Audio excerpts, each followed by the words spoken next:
क्षेत्र दर्शन में आज समाचार में पुनः आप सभी का स्वागत है। नजर डालते हैं आज के समाचार की ओर। जिले के बेगूसराय थाना क्षेत्र में पुलिस ने नाकाबंदी के दौरान 9 क्विंटल से अधिक अवैध डोडा चूरा जब्त कर 2 तस्करों को गिरफ्तार कर लिया। दोनों के खिलाफ एनडीपीएस एक्ट के तहत मामला दर्ज कर यह पता लगाने का प्रयास किया जा रहा है कि यह डोडा चूरा कहां से लाया जा रहा था और किसे इसे सप्लाई किया जा रहा था।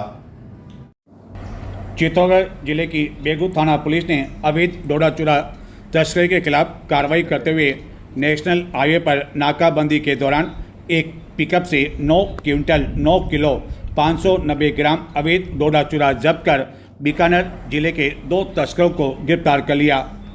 पुलिस द्वारा की जा रही नाकाबंदी के दौरान एक पिकअप आने पर जब उसकी तलाशी ली तो उसमें यह अवैध डोडा चूरा पाया गया।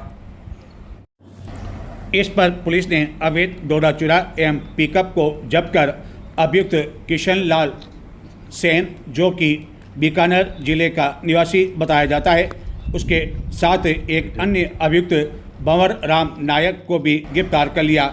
इस संबंध में आरोपियों से मादक पदार्थों की इस खरीद फरोख्त के बारे में पूछताछ की जा रही है कि इतनी बड़ी मात्रा में यह अवैध डोडा चूरा कहां से लाया जा रहा था और किसे सप्लाई किया जाना था।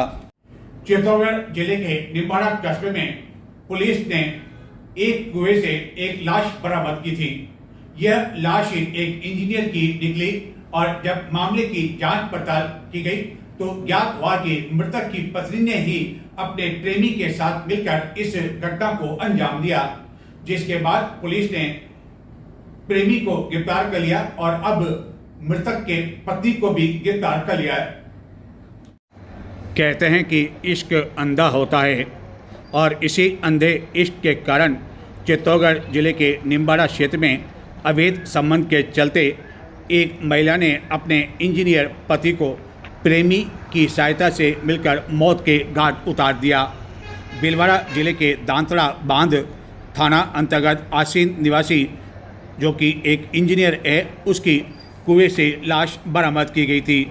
जांच पड़ताल के बाद ज्ञात हुआ कि इस हत्या को उसकी पत्नी ने अपने प्रेमी के साथ अंजाम दिया, जिसके बाद पुलिस ने इस मामले में पत्नी को भी गिरफ्तार कर लिया, जबकि मुख्य आरोपी वीर सिंह मीणा को पहले ही गिरफ्तार किया जा चुका है।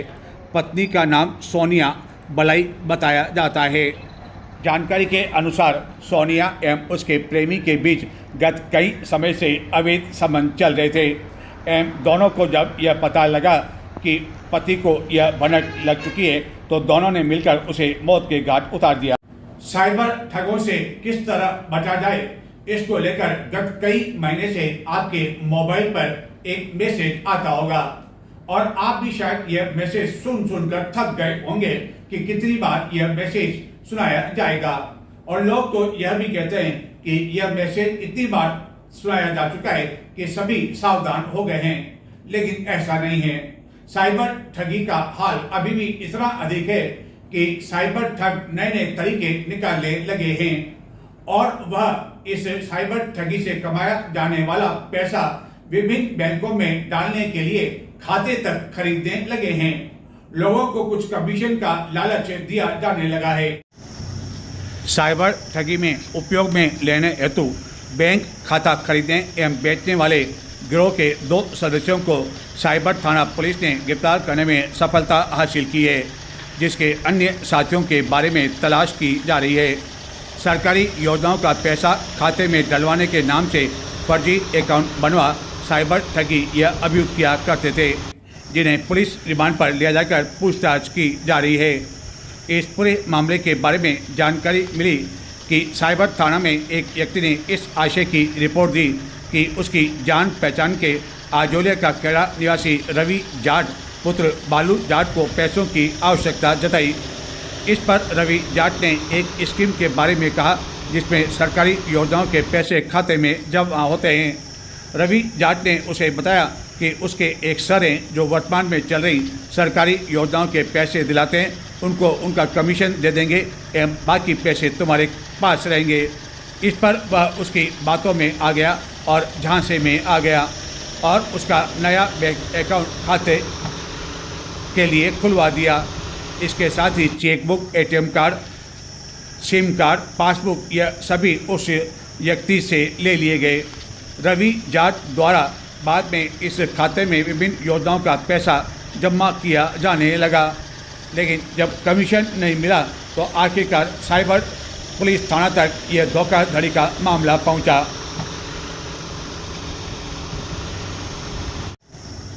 इस पूरे मामले में पुलिस ने चित्तौड़गढ़ जिले के गंगनाट थाना अंतर्गत आजोले का खेड़ा निवासी रवि पुत्र बालूलाल जाट एवं नागौर जिले के रोल थाना अंतर्गत बुगाडा निवासी अजीत सिंह कुड़ी को गिरफ्तार कर लिया, जिन्होंने स्वीकार किया कि उसके गिरोह में अन्य कई सदस्य भी हैं जिनके बारे में पता लगाया जा रहा है। यदि आपको भी कोई सरकारी योजनाओं के बारे में यह जानकारी दे कि इसका कमीशन आपके खाते में आएगा और आप हमें चेक, एटीएम आदि दे दें, तो कभी भी इस तरह के बहकावे में न आएँ। हो सकता है कि कुछ पैसों के लालच में आकर आपको जेल की हवा खानी पड़े।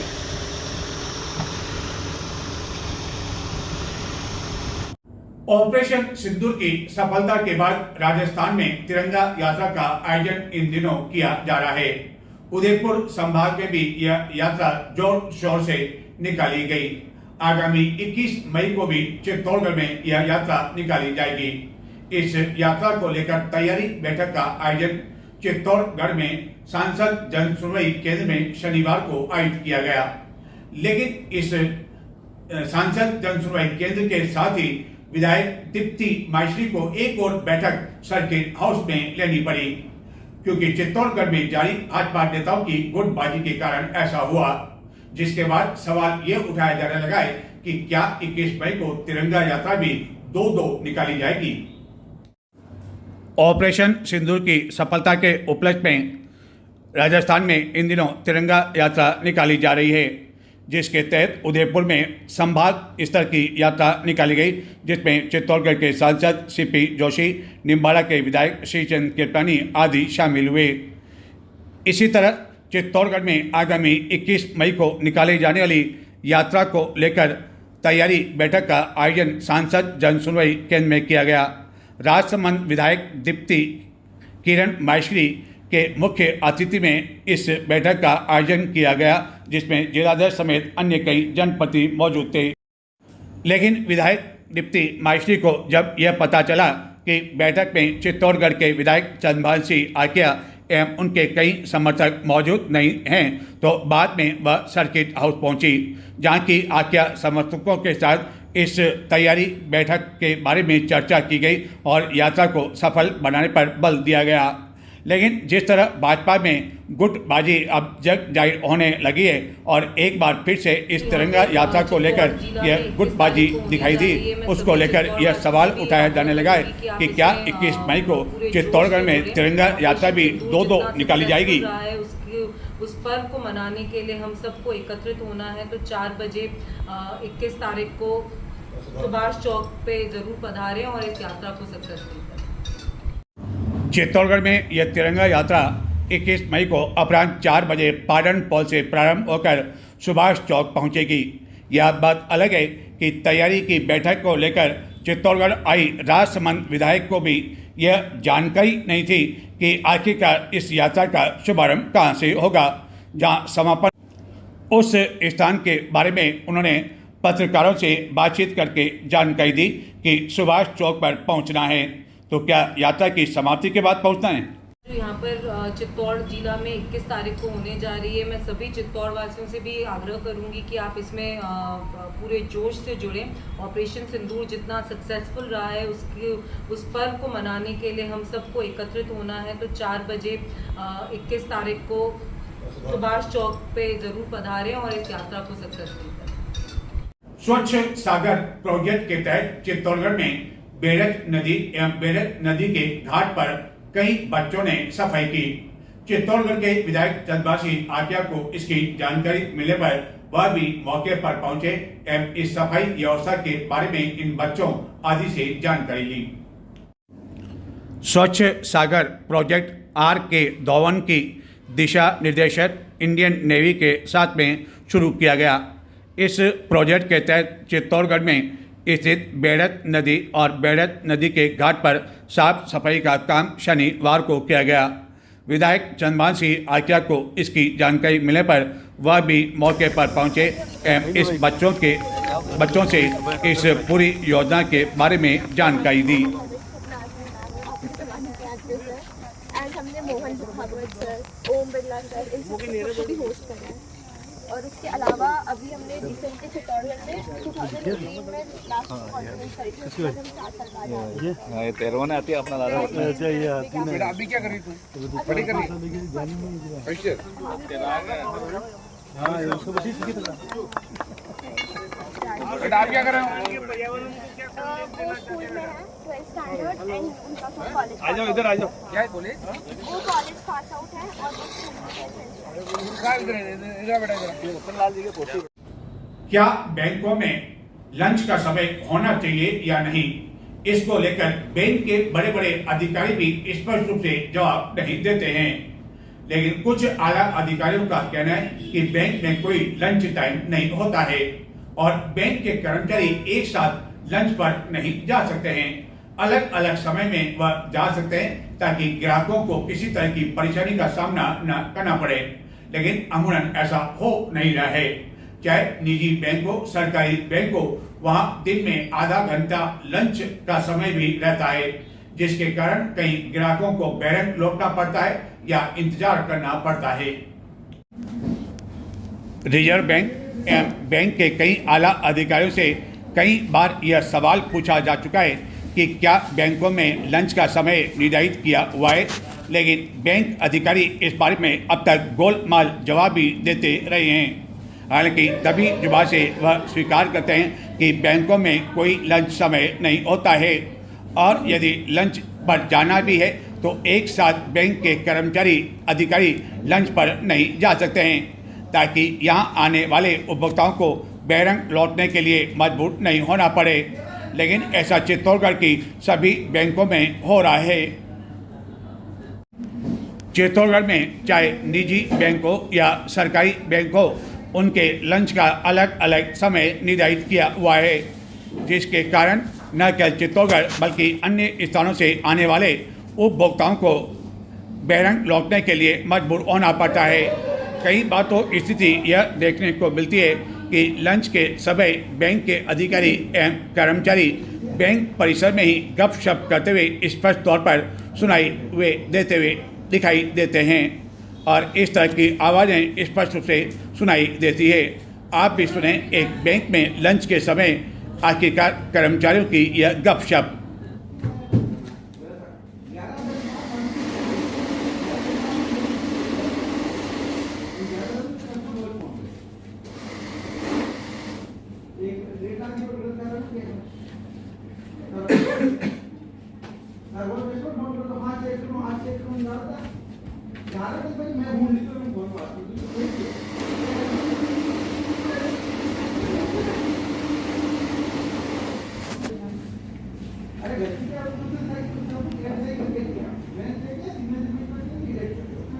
चित्तौड़गढ़ का परिवहन विभाग अब तक इस कारण चर्चा में था कि परिवहन निरीक्षकों द्वारा जहां तहां चेकिंग के नाम पर वाहन चालकों को परेशान किया जा रहा था, उनसे अवैध रूप से चोट वसूली की जा रही थी। जनप्रतिनिधियों द्वारा भी यह मामला उठाया जा रहा था, लेकिन अब मामला आया है बेक लोड वाहनों को लेकर, जिसको लेकर चित्तौड़गढ़ के प्रादेशिक परिवहन कार्यालय में संविदा पर कायद एक कंप्यूटर ऑपरेटर को हटा दिया है एवं ऐसे कई बैकलॉग वाहनों के बारे में जानकारी मिली है, जिसके कारण परिवहन विभाग में हड़कंप मचा हुआ है। लेकिन सबसे बड़ी चौंकाने वाली बात यह है कि इस बैकलॉग वाहनों का जो रजिस्टर है वह रजिस्टर ही परिवहन विभाग से गायब हो चुका है। परिवहन विभाग में पुराने वाहनों को बैकलॉग कर उन वाहनों के नंबर नए वाहनों पर आवंटित करने के मामले में फर्जीवाड़े का खुलासा चित्तौड़गढ़ में भी हुआ है। सबसे पहले इसका खुलासा जयपुर एवं अन्य स्थानों पर हुआ, जिसके बाद जब जांच पड़ताल की गई तो ज्ञात हुआ कि चित्तौड़गढ़ में भी इस तरह का गड़बड़ घोटाला हुआ है। और यह गड़बड़ घोटाला सामने आने के बाद संविदा पर कार्यरत एक कंप्यूटर ऑपरेटर को हटाया जा चुका है। चित्तौड़ दर्शन को मिली जानकारी के अनुसार ऐसे 175 पुराने वाहनों को बैक लॉकर उन वाहनों के नंबर नए वाहनों को आवंटित कर दिया गया, जिसका अर्थ यह होता है कि ऐसे पुराने वाहन जो कि काफ़ी वर्ष पुराने थे और नकारा साबित हो चुके हैं, उन वाहनों के कागजात ट्रांसफ़र करवा के जो चौपहिया वाहन हैं उन पर लगा दिए गए एवं ऐसे वाहनों को नंबर जो दिए गए वह जो दुपहिया वाहन के थे वह चौपहिया वाहन पर लगा दिए गए, यानी कि मनपसंद नंबर इस तरह गड़बड़ घोटाला कर लगा दिए गए। ऐसे कई वाहन के नंबर भी लगा दिए गए जो कि सरेंडर कर दिए गए। ये वाहन जो हम आपको दिखा रहे हैं यह केवल प्रतीक के स्वरूप है। इस तरह के वाहन जो पुराने हो गए थे, कबाड़ में चले गए थे, उनके लिए इस तरह का गड़बड़ घोटाला कई परिवहन अधिकारियों द्वारा किया जाता रहा और लाखों रुपए में मनपसंद नंबर चौपहिया वाहनों के मालिकों को दे दिया गया, जबकि यह नंबर उनके दुपहिया वाहन के थे जो कि सरेंडर किए जा चुके हैं या कबाड़ में चले गए। और जब उस समय RJ या RG जैसी सीरीज चलती थी उस समय के यह नंबर हैं और सरकारी रसीद के नाम पर तो कुछ रसीद पैसों की काट दी गई, लेकिन इसके बदले लाखों रुपए लिए गए। जानकारी के अनुसार 5-5 लाख रुपए लेकर भी मनपसंद नंबर दिया गया और ऐसे नंबर अब तक ऐसे चौपहिया वाहनों पर चल रहे हैं। सबसे बड़ी चौंकाने वाली बात यह है कि जो गड़बड़ घोटाला हुआ और लगभग ऐसे 75 वाहनों का जो गड़बड़ घोटाला हुआ उसका रजिस्टर ही परिवहन विभाग से गायब हो चुका है। यानी कि जब जयपुर में शुरुआत हुई और ऐसा लगा कि चित्तौड़गढ़ में भी इसकी आंच आएगी, उससे पहले ही जो संबंधित रजिस्टर था वह परिवहन विभाग से गायब हो चुका है। अब देखना यह है कि इस पूरे मामले में किस पर गाज गिरती है या नहीं, और जिस तरह अन्य कुछ स्थानों पर परिवहन अधिकारियों को निलंबित कर दिया गया, उन्हें हटा दिया गया, क्या चित्तौड़गढ़ में भी ऐसी कार्रवाई की जाती है? और ख़ास तौर पर जो दलाल परिवहन विभाग के अंदर सक्रिय रहते हैं, कर्मचारियों के पास बैठे रहते हैं, उनकी भी एक बड़ी भूमिका इस पूरे मामले को लेकर रही। और यदि पारदर्शिता के साथ यदि इस मामले की जांच की जाए तो कहीं चौंकाने वाले जानकारी सामने आ सकती है और इससे सरकार को भी लाखों रुपए के राजस्व का नुकसान हुआ। यानी कि मनपसंद नंबर के लिए रसीद तो कटी हजारों की, लेकिन वाहन मालिकों से लिए गए लाखों रुपए जिसे कि परिवहन विभाग में जमा नहीं करवाए गए। हालांकि इसकी जानकारी परिवहन विभाग के मालिकों को भी थी, लेकिन मनपसंद नंबर के चक्कर में उन्होंने पुराने वाहनों के नंबर अपने नए वाहनों पर लगा दिए, जिसमें चित्तौड़गढ़ के कई प्रभावशाली व्यक्ति, जिनमें कई मार्बल व्यवसायी आदि भी शामिल हैं। और अब जब यह जांच पूरी कर ली गई है तो उसकी रिपोर्ट मुख्यालय को भिजवा दी गई है। लेकिन सवाल ये उठता है कि जो रजिस्टर ही गायब हो चुका है, जिसके पन्ने ही गायब हो चुके हैं, तो आखिरकार किस तरह अब इसकी जांच आगे बढ़ सकेगी और जिन पर यह नंबर चल रहे हैं उन चौपहिया वाहनों के बारे में आखिरकार किस तरह पता लगाया जा सकेगा, या पूरे मामले को कुछ दिनों बाद केवल ठंडे बस्ते में डाल दिया जाएगा। तो ये थे आज के समाचार। अब मुझे आगे दे, नमस्कार।